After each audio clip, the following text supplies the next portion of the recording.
My name is Robert Williams. I'm 34, and I just came back from Afghanistan with scars that will never quite heal. I thought the hardest battles of my life were already behind me. I was wrong.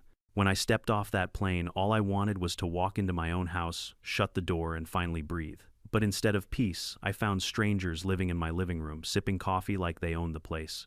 That's when I learned the truth while I was fighting for my country overseas. Emily Smith, the iron-fisted 52-year-old president of our HOA, had sold my house for $500,000, without my knowledge, without my consent, without even a shred of shame. She thought I was just a broken veteran with no fight left in me. What she didn't know is that my father is Joseph Williams, the commander of the Navy SEALs. And when you mess with my family, you mess with him too. Before I dive into how this war exploded on my own street, let me ask you drop a comment with your location and your time zone. I want to see where my fellow fighters are tuning in from. When I first bought that house, I thought I had finally claimed a piece of the American dream. It wasn't some sprawling mansion with golden gates or marble floors, but it was mine. A modest 3-bedroom brick home with a little front porch where I could sip coffee in the mornings and a backyard big enough to grill steaks with my buddies when I came home from deployments. The walls smelled like fresh paint when I moved in, and I had proudly planted a flagpole out front the very next day, raising the stars and stripes high. I remember the neighbors waving, some of them genuinely friendly, others sizing me up with the usual suburban curiosity. But then there was her Emily Smith, the HOA president, 52, with her pearl necklace, her stiff posture, and that permanent look on her face, like she'd just smelled sour milk. She was the kind of woman who didn't greet you so much as she inspected you. From day one, she let me know in that thin smile and clipped tone that my property was under her rules. "You'll find we like things tidy here, Mr. Williams," she said, as if I had already committed some offense. "The HOA exists to maintain harmony." Harmony. What a joke. Still, I was young, proud, and about to ship out again. I told myself not to get into neighborly politics. After all, I had bigger worries like roadside bombs in Afghanistan. So I signed the HOA papers, paid my dues, and minded my own business. Life in the military doesn't leave you much time to fuss over shrubs and paint colors. I left my house in order, kept the lawn trimmed before deployments, and trusted that when I came home everything would be as I left it. It wasn't just a property, it was an anchor. When you're over there in the dust and heat, not sure if the next day will be your last, you need something back home to hold on to. For me, that was my house. But Emily Smith didn't see it that way. The longer I lived there, the more I realized Emily ran the HOA like her own private kingdom. She wasn't just checking lawns, she was collecting power. Every letter about some violation, every fine she slapped down, it was like another reminder that she believed she owned us. Neighbors whispered that she had a habit of targeting people she didn't like, and if you stood up to her, she'd make your life hell. I should have seen it coming. When I was injured in Afghanistan, shrapnel tearing through my leg during a firefight, I didn't think about the HOA for even 1 second. I thought about surviving, about making it back. I was discharged medically and told I'd done my duty. But the moment I stepped off that plane back in the States, I thought of one thing: finally going home. Except home was already gone. Looking back now, I wonder if Emily had been circling my house like a vulture from the moment I left. She saw an empty property, knew I was overseas, and figured no one would question her. In her mind, it was perfect. She could declare the house abandoned, file the right papers, and cash in. What she didn't know is that every nail in that house represented sweat and sacrifice. I had worked extra shifts before deployment just to save for the down payment. I had bought that place because I wanted stability after years of bouncing around bases. For Emily, it was just another asset on a ledger. For me, it was the only thing that reminded me life could be normal again. But Emily thrived on control. She would send violation letters for the pettiest things. My buddy, who looked after the house once, got fined because the grass was a half-inch taller than regulation. Another neighbor told me Emily demanded he repaint his shutters 3 different times because she didn't like the shade of blue. This was her empire, and I was an easy target. She probably thought I wouldn't fight back, a wounded soldier limping home with a duffel bag, more concerned about rehab than legal battles. To her, I was just another pawn on her chessboard. But what Emily didn't realize, what no one in that HOA realized, was that I was not alone. Behind me stood my father, Joseph Williams, a man who had faced pirates, terrorists, and warlords. A man who commanded SEALs like other people commanded weekend softball teams. A man who, even in retirement, carried the weight of authority in his voice. Before I get ahead of myself, though, let me tell you, when I came back, I wasn't planning on starting a war. I just wanted peace. I wanted to heal. I wanted to sit on that porch, look out at the street I once defended with pride, and tell myself it had all been worth it. Instead, Emily Smith took that from me. And here's the part that really burns. While I was patching up wounds thousands of miles away, she had been signing papers selling my house for $500,000. $500,000. To her, it was just business. To me, it was theft. It was betrayal. It was war. You'd think an HOA president would be cautious, careful, maybe even grateful to have a veteran in the neighborhood. But not Emily. She saw opportunity. And like every tyrant, she underestimated the one thing: she couldn't control what happens when you push a man too far. When I first learned what she did, my blood went cold. I stood on the curb with my crutch, watching strangers pull their car into my driveway. The garage where I used to keep my motorcycle was now filled with someone else's boxes. The flagpole gone. Emily had ordered it taken down, claiming it wasn't in compliance. The humiliation was suffocating. To fight overseas only to lose everything at home, it felt like betrayal from my own soil. That night, I sat in a motel room staring at the ceiling, pain throbbing in my leg, anger burning in my chest. I didn't even have to call my father. He showed up the next morning. Somehow, he always knew when his son was in trouble. He walked in, saw me sitting there with my head in my hands, and said just 6 words: "Who do I need to talk to?" And that was the moment the battle lines were drawn. I don't think anything in combat prepared me for the sight of strangers living in my own home. Afghanistan had taught me to expect the unexpected, but this was a battlefield I never imagined, one paved with picket fences and manicured lawns. I limped up to my front steps that afternoon, duffel bag heavy on my shoulder, heart racing with anticipation. I could already picture myself dropping the bag by the door, collapsing into my old recliner, and breathing in the familiar smell of my place: wood polish, faint tobacco from the last cigar I smoked before leaving. But the door that should have been mine swung open to reveal a man I had never seen before. He wore khakis and a polo shirt like he'd just stepped out of a golf course brochure. Behind him, I could see a woman unpacking boxes in the kitchen, humming to herself.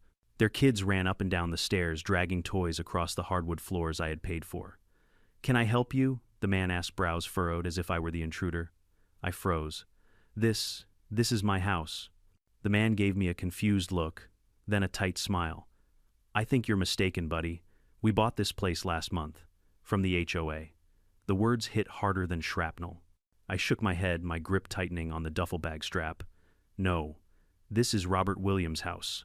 My house." The woman peeked from behind him, whispering something in his ear.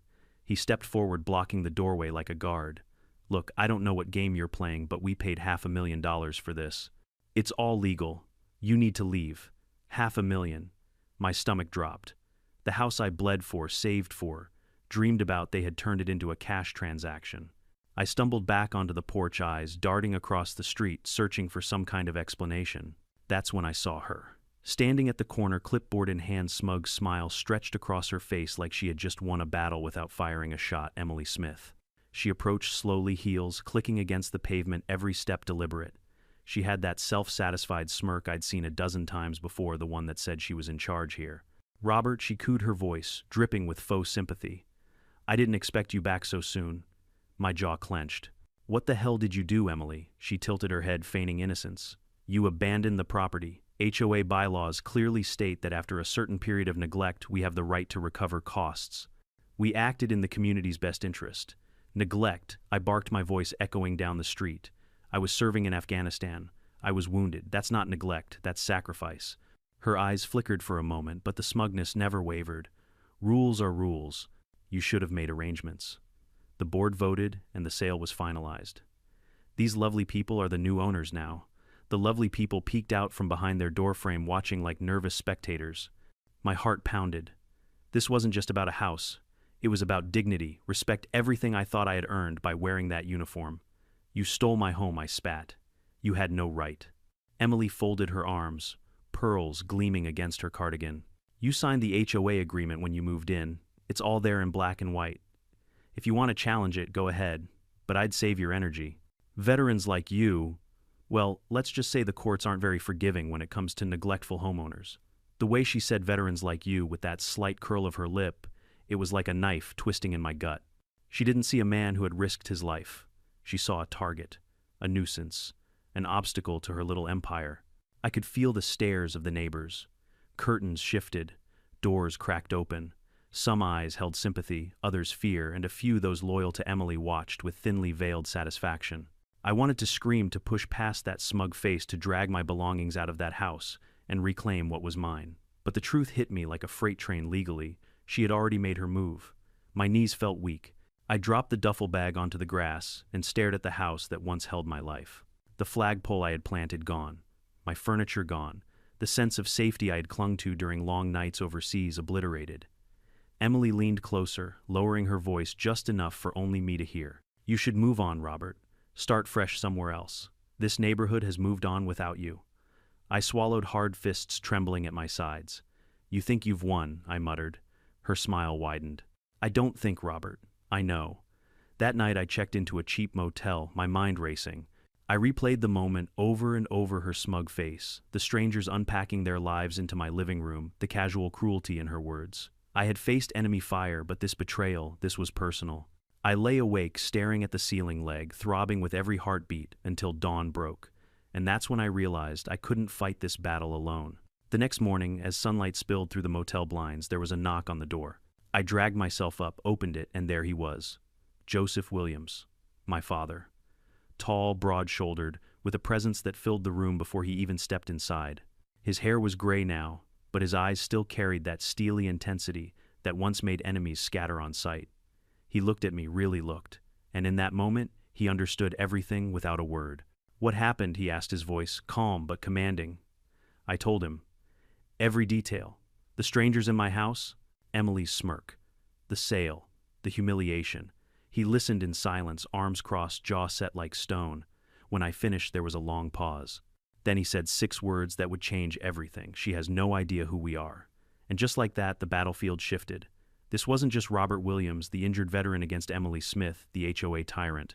This was the Williams family, me and my father, a Navy SEAL commander, preparing to take on an empire built on fraud and arrogance. And for the first time since I'd come home, I felt something stir inside me again. Not despair, not helplessness, but resolve. Emily Smith had started this war. She thought it would be easy. But she had no idea the storm that was coming for her. If you've never walked into an HOA meeting, let me tell you, it's less like a gathering of neighbors and more like a courtroom drama mixed with a bad reality show. Plastic chairs lined up in neat rows, fluorescent lights buzzing overhead, and a long table up front where the board sits like kings and queens of suburbia. Except in this court, the judge, jury, and executioner all wore the same smug expression, Emily Smith. I limped through the doors of the clubhouse that evening, crutch in hand, fury in my chest. The moment I stepped in the room, fell into an uneasy hush. Whispers fluttered like nervous birds. Everyone knew what had happened, or at least Emily's version of the story. She sat at the center of the long table, gavel and hand pearls, glinting beneath the cheap lighting.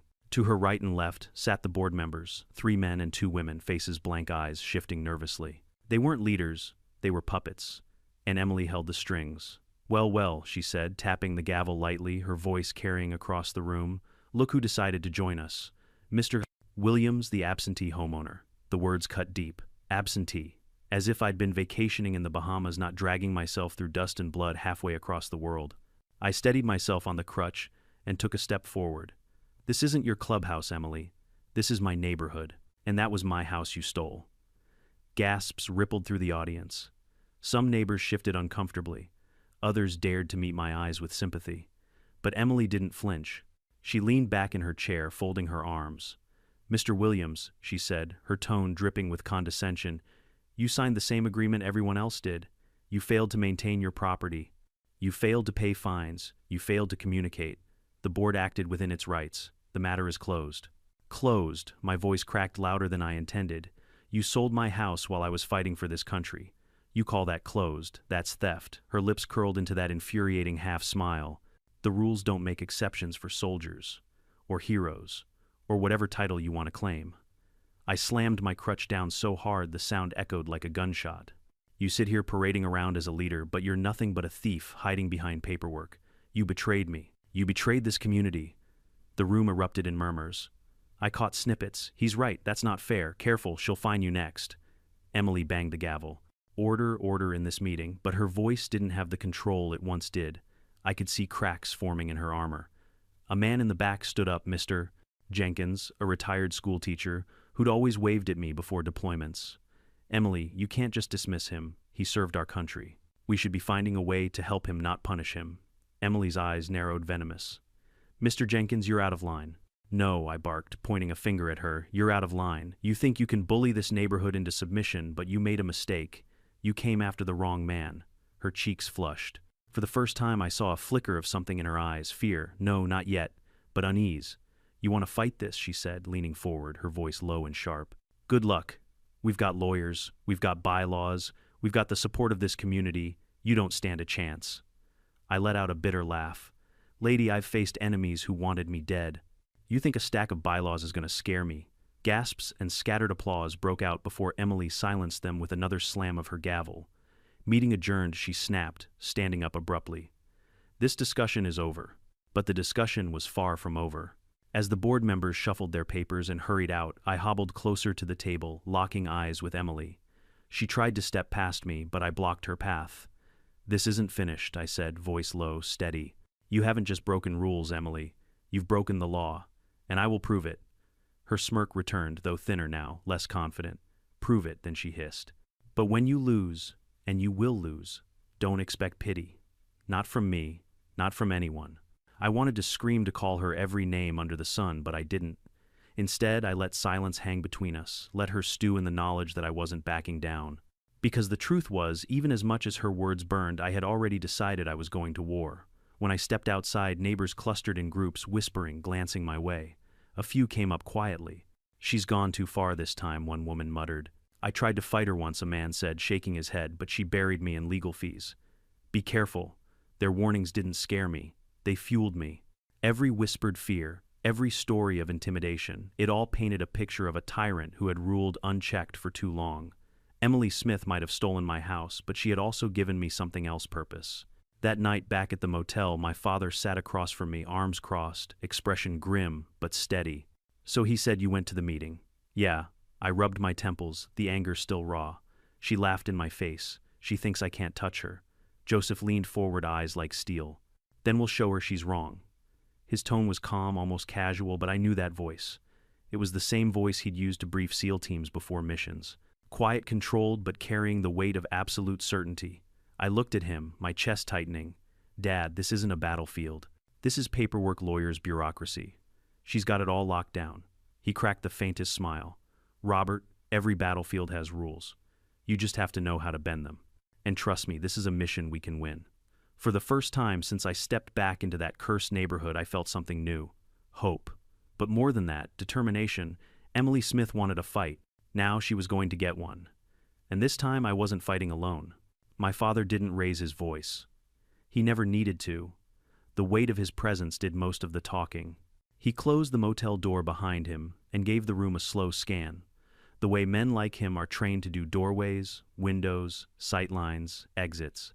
Then he looked at me, and all that tactical calculation softened into something else, a father counting the new scars on his son. Tell me everything from the top, he said. I did.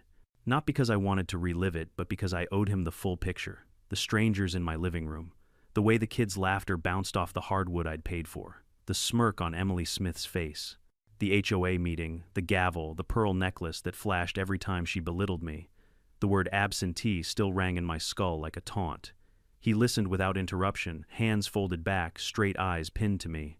When I was done, he leaned forward, elbows on his knees. She moved fast, he said. Faster than a civilian usually moves. That means preparation.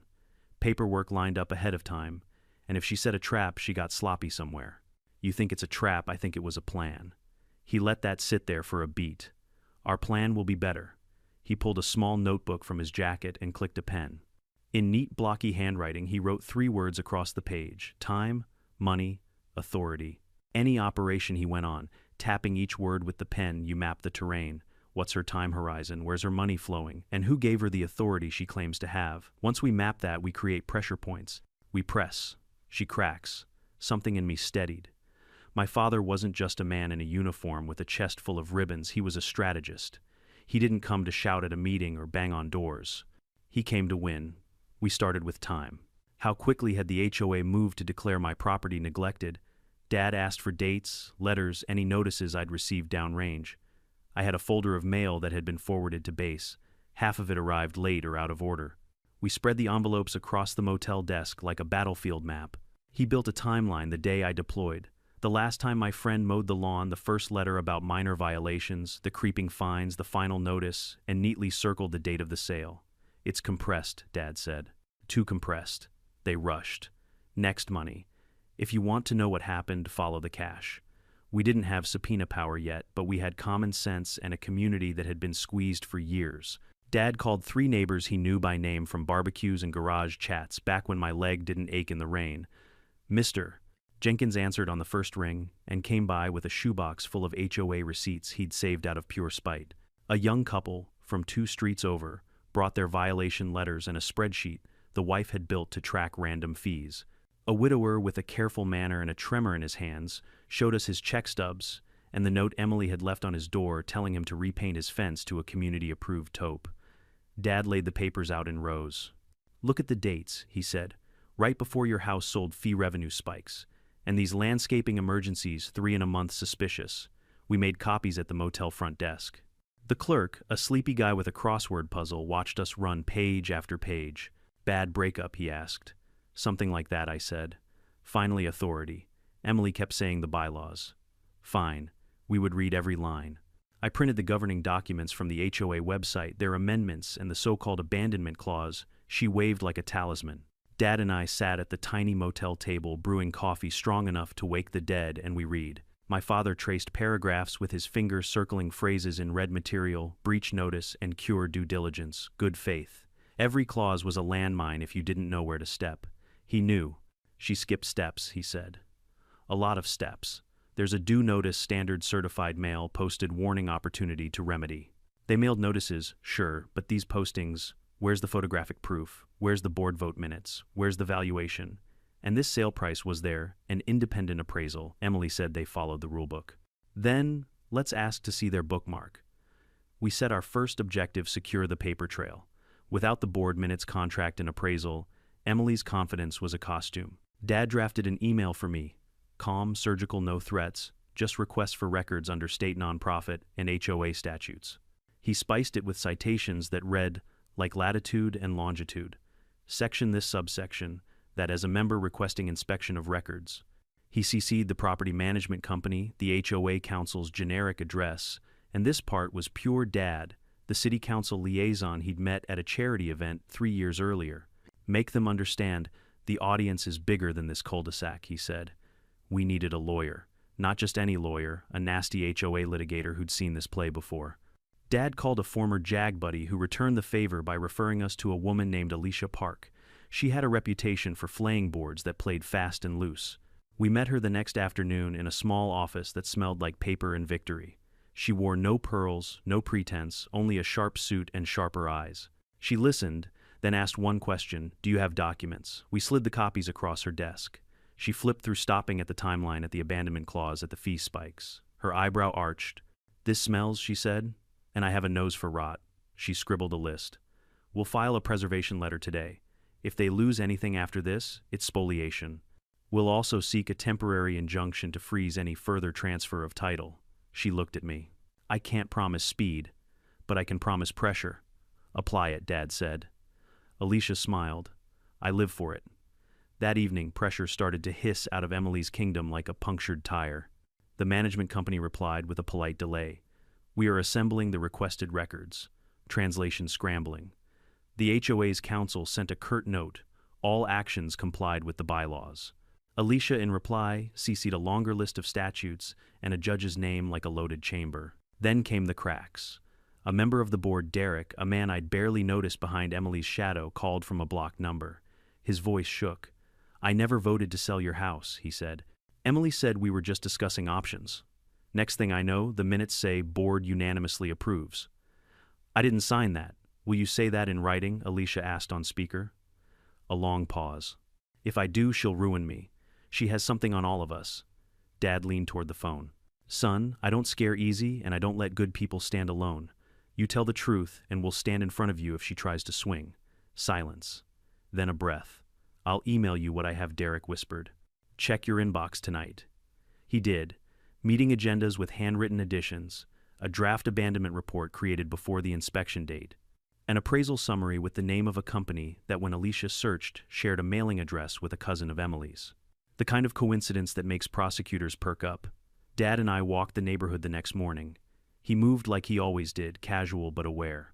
People approached in clusters, voices low, like talking to us might set off an alarm. We listened more than we spoke. Stories poured out, fines for invisible dandelions, threats for holiday lights, compliance photos taken through bedroom windows. A woman cried, describing the time Emily told her late husband's memorial bench clashed with the design palette. "They're afraid of her," I said. "They've been taught to be," Dad replied. "Tyrants start with small humiliations. By the time they get to theft, everyone's too tired or too scared to scream." That afternoon, we attended another HOA meeting, not for fireworks, just reconnaissance. We took seats in the back. Emily scanned the room, saw us, and straightened her spine. She banged the gavel. "Before we begin, I will address the rumors," she declared. "The board acted within its rights in the matter of Mr. Williams' property. We will not be intimidated. We will not be harassed." Dad's phone buzzed.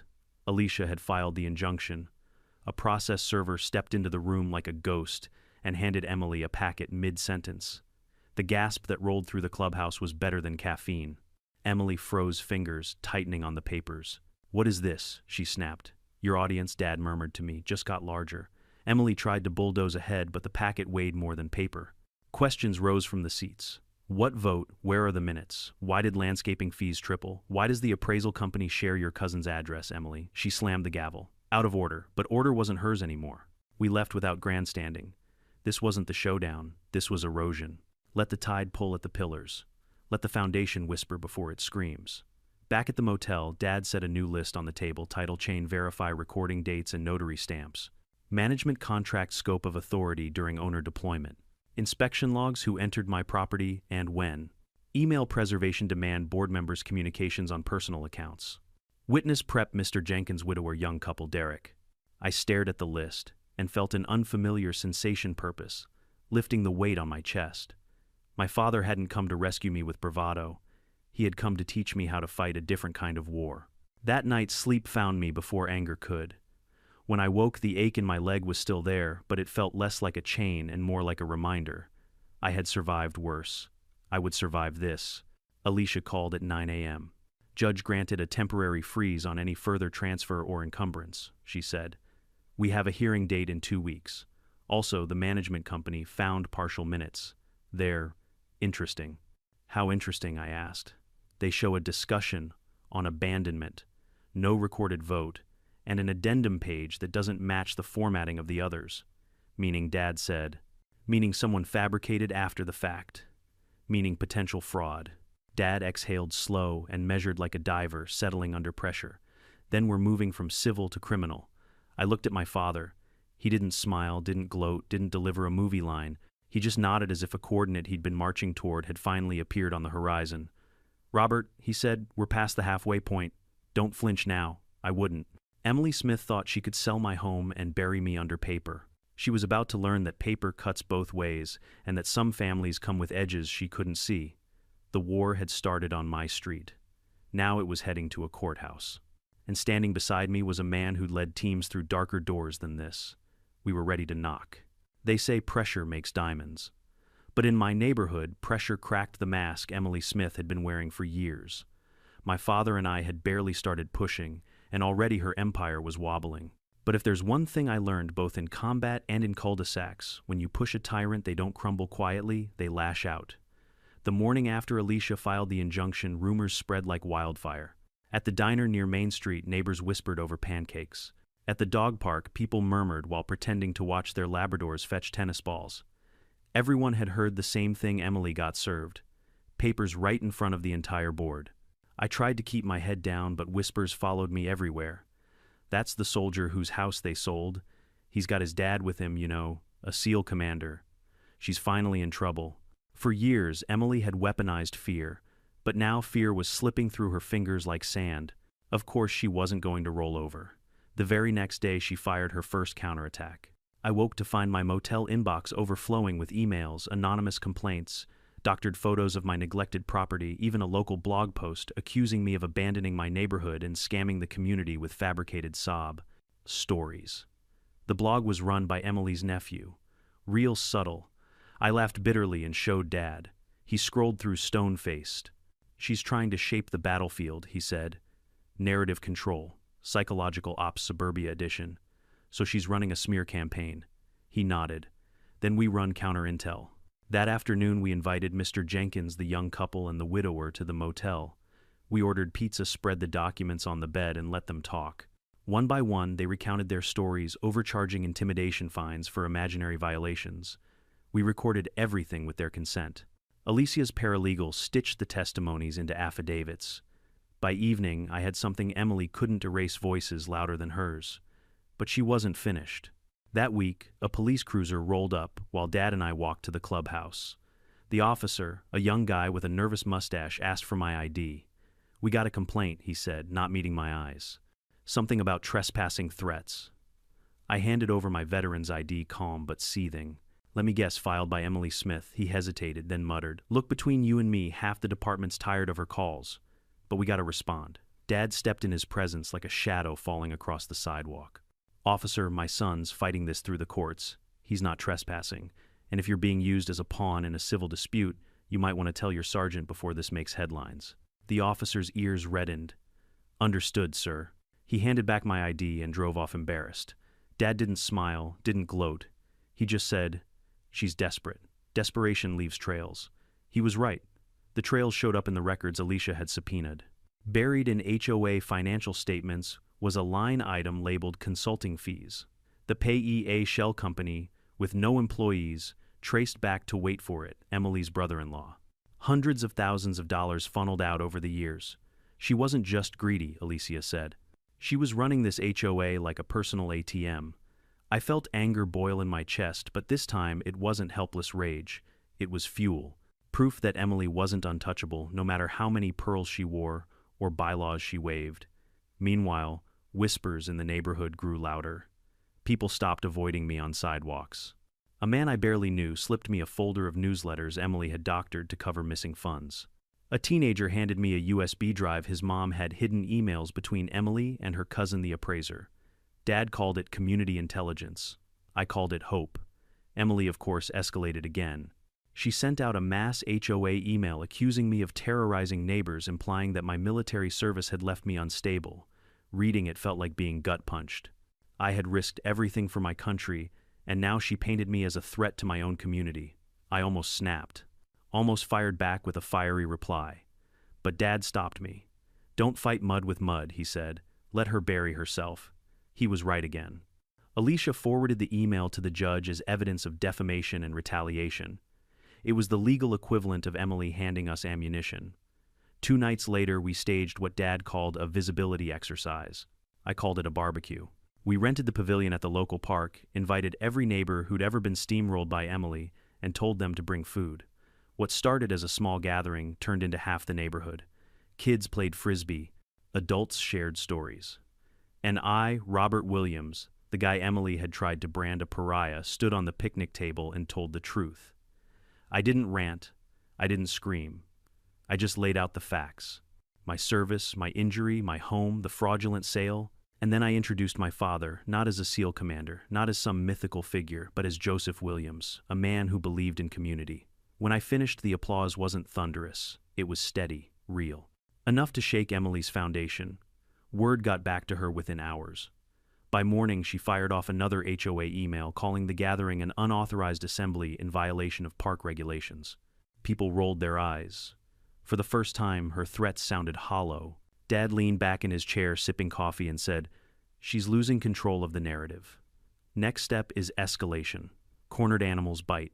He was right. Emily doubled down. She filed a restraining order against me, claiming I had menaced her during the last HOA meeting. The judge dismissed it in under 5 minutes. Alicia nearly laughed in court. Still, the message was clear. Emily would burn every bridge, bend every rule, and sling every accusation to keep her throne. That only made us push harder. We filed a motion demanding full board emails, not just the cherry-picked minutes they had handed over. Alicia subpoenaed the appraisal company.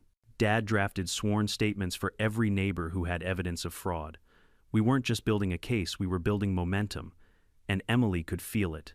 One night, as Dad and I walked back from the mailbox, a car slowed near the curb. The window rolled down, and Emily herself leaned out, face pale under the streetlight. "You think you can destroy me?" she hissed. I stopped cold. "No," I said, voice steady. "You did that yourself." Her eyes narrowed, mouth twisting.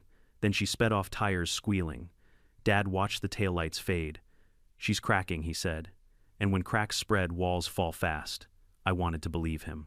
And as I looked at the pile of evidence stacked higher each day, I started to. For the first time since I came home, I didn't feel like a man stripped of everything. I felt like a soldier again, not on foreign soil, but on the home front, fighting a war of paperwork, neighbors, and stubborn justice. The difference was, this time I wasn't carrying the rifle alone. And Emily Smith, she had no idea that the storm gathering around her was about to break wide open. The night of the final HOA meeting felt like waiting on a tarmac before a jump. Windless, quiet, heavy with the kind of stillness that means everything's about to move. The clubhouse parking lot overflowed onto the street. Headlights pointed at the doors like stage lights. Neighbors clustered in nervous circles. People I'd never met pressed my hand and whispered, "We're with you." I nodded, steadying my breath the way I had before doors came off hinges overseas. Inside the room looked different from the first time I'd hobbled in alone. 2 local reporters had set up tripods along the back wall. A patrol sergeant stood near the exit with 2 officers, arms folded, neutral but attentive. And to one side, a woman in a navy blazer with a courthouse badge, an investigator from the district attorney's office, scribbled on a legal pad as she scanned the crowd. There was a crackle in the air that felt like electricity finding ground. Emily Smith sat at the center table, shoulders squared, pearls perfect, smile brittle. Her board flanked her like cardboard cutouts. She rapped the gavel with too much force. "This meeting will come to order," she announced. "We will begin with the treasurer's report. There will be no discussion of ongoing litigation." A murmur rippled. My father, seated beside me, didn't move. He rested one hand on a thin accordion folder, the kind I'd learned to respect in the last month more than I'd ever respected in M4. Alicia sat on my other side, calm and coiled. Emily's treasurer, a gaunt man who blinked too often, stood and started reading numbers that even he didn't sound like he believed. Landscaping, security, consulting, he coughed. All routine. The DA investigator lifted her eyes. The patrol sergeant shifted his weight. Alicia stood. "Point of order. As counsel to Mr. Williams, I'm invoking the member right to examine records pertinent to the treasurer's report. We've requested board minutes, contract authorizations, and appraisals for the sale of 118 West Ash, the Williams property. We've received partial minutes only. Tonight, for the record," she nodded toward the camera lights, "we'll present what the HOA has not." Emily's smile sharpened. "Counsel, you are out of order." My father rose before Alicia could answer. He didn't raise his voice. "Emily, please. This isn't Afghanistan, but I know a battlefield when I see one. You've had your say. Now the community will have theirs." She gripped the gavel. "Sit down, or you will be removed." The patrol sergeant didn't move toward us. He looked at Emily instead. Dad opened the folder and slid out the first document. Exhibit A, the abandonment report, drafted 3 days before the inspection date listed. We have metadata and a board member's email forwarding the draft. It proves pretext. Heads turned. People leaned forward, phones raised. Emily's smile flickered. Exhibit B, Dad continued the appraisal summary used to justify a quick sale. The appraiser is the principal of a company that shares a mailbox with your cousin's bookkeeping service. The state licensing board's copy he lifted, a second version, does not match yours. Someone touched the numbers. Gasps. The DA investigator raised her phone, snapping a photo of the header. Alicia stepped into the lane and held up copies. Exhibit C, payments labeled consulting fees routed to a shell company registered by your brother-in-law. Over $200,000 in 3 years. No invoices, no deliverables. Emily's treasurer dropped his gaze to the carpet. I stood. Exhibit D, I said, voice steady, the board minutes for the vote to sell my home. Except there was no vote. We have testimony. From the side of the room, Derek rose, throat tight. I'm a board member. We discussed options. We never took a vote. The minutes were falsified. You could feel it like a wall giving way. The room pitched. Emily slammed the gavel. Security, she hissed, but there was no security to summon, only neighbors who had stopped shrinking when she spoke. I took a breath and turned toward the crowd. This isn't just about my house. Look around. Who here has been fined for nonsense, photographed through windows, threatened in emails, hands shot up too many to count? Mr. Jenkins stepped forward, voice shaking with anger and relief. The widower lifted a hand holding a stack of letters. The young couple raised their spreadsheet printouts like banners. Alicia nodded to the DA investigator, who rose and addressed the board.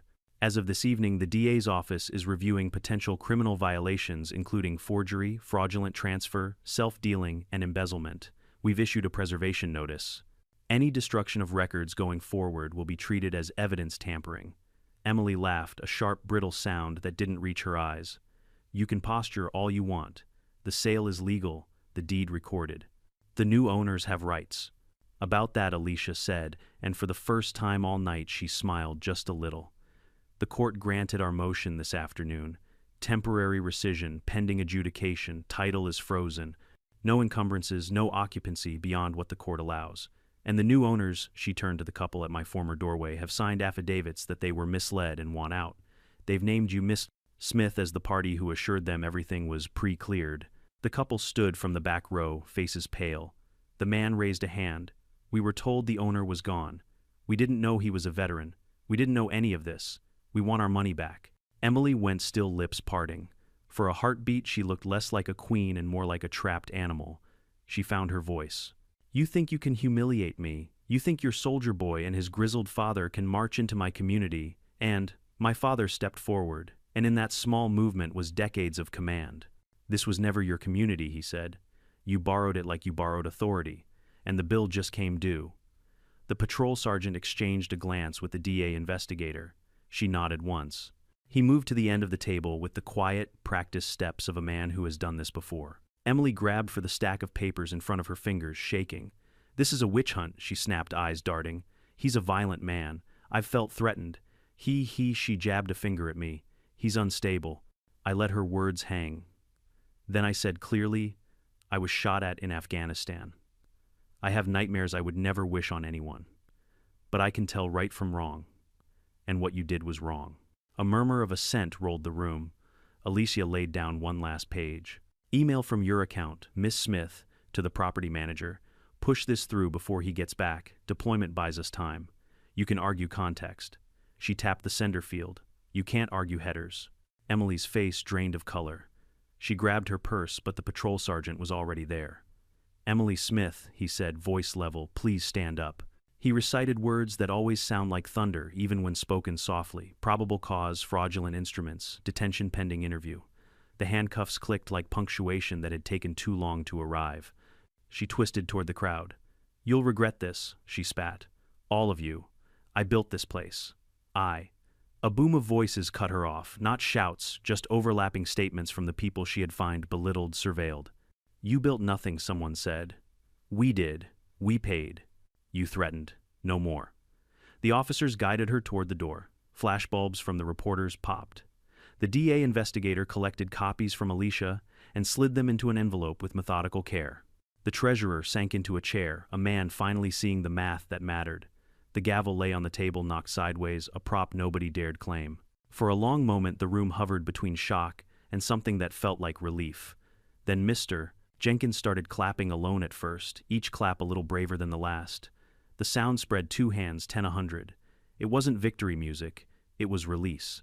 I looked at the front of the room, at the vacant seat where Emily had ruled, at the stack of bylaws that would outlive her, at the neighbors whose shoulders had dropped an inch because they no longer feared their mailbox. I wasn't smiling. I was breathing. Alicia touched my elbow. We're not finished, she whispered. Civil recovery. Governance reform. Election oversight. This is the middle, not the end. I know, I said. And I did. The war didn't end when the shooting stopped. It ended when the ground was held, rebuilt, and made safer than we found it. My father set a hand on my shoulder the way he used to when I was a kid after a scraped knee, not coddling, just steady. You did well, he said.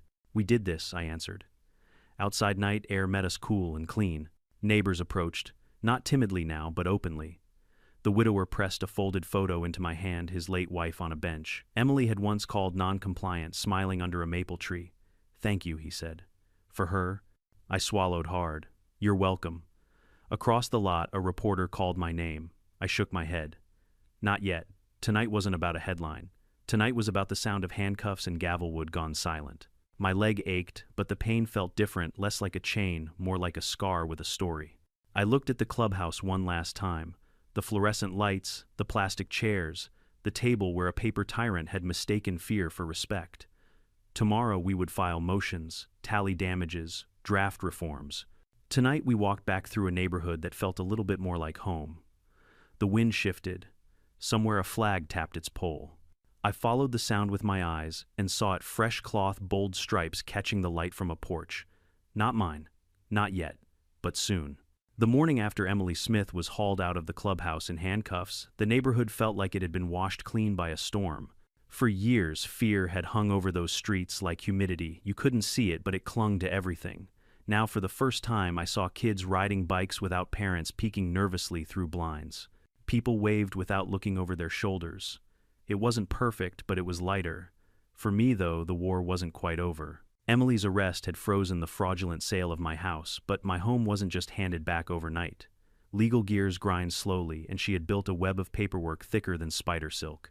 Luckily, we had Alicia, and Alicia wasn't the type to leave prey half-caught. She filed for rescission damages and restitution. In plain English, we weren't just getting my house back, we were going after every dime. Emily siphoned every fraudulent signature, every intimidation tactic. Meanwhile, the board collapsed like dominoes.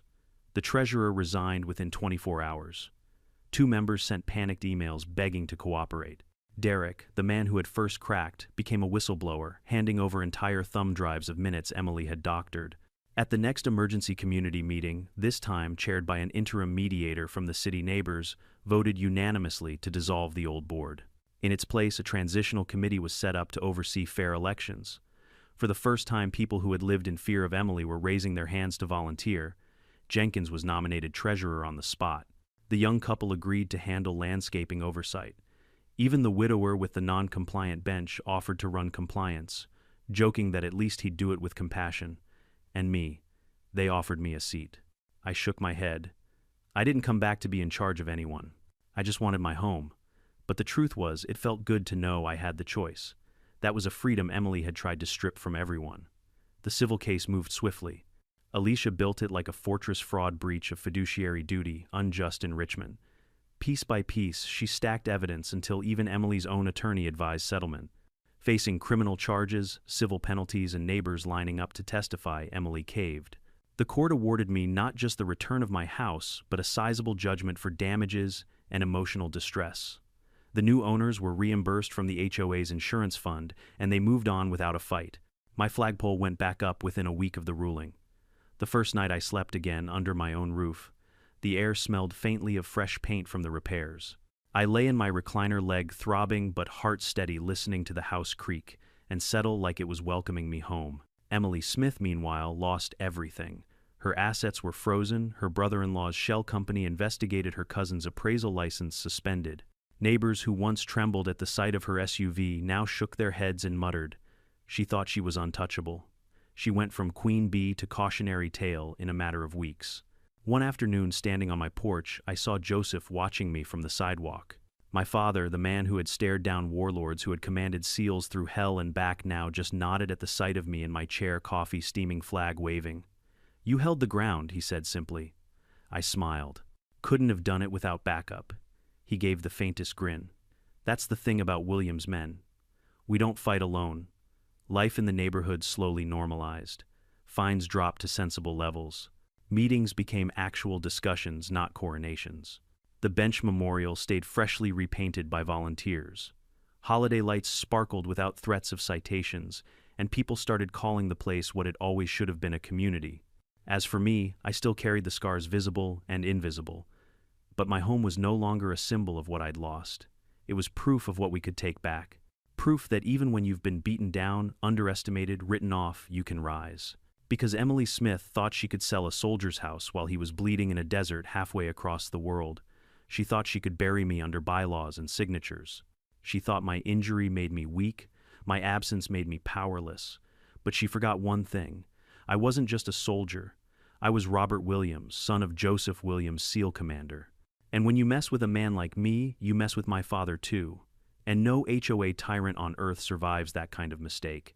This story may sound like a suburban soap opera, but to me, it was a reminder carved deep: never let anyone convince you that power makes them right. Emily Smith built her throne on fear and paperwork. She thought control meant ownership. But in the end, she learned that truth, resilience, and solidarity can topple even the most smug tyrants. When I stood on that porch, watching strangers unpack their lives into my living room, I felt broken. I thought I had nothing left to fight with. But then I remembered something my father had always said: son battles are won long before the first shot. They're won in preparation, in persistence, in never backing down.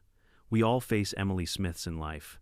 People who think they can intimidate, cheat, or bully their way through. And maybe we can't all call in a SEAL commander for backup. But we can stand together. We can speak the truth when others whisper. We can refuse to let injustice sit comfortably. So here's my lesson: don't fight alone, and don't give up just because the other side looks bigger. Paper tyrants crumble faster than you think when light shines on them. If you've ever fought an HOA, a bully, or someone who thought they were untouchable, drop a comment below. I want to hear your story. And if you haven't yet, hit that subscribe button. Because trust me, you won't want to miss the next battle.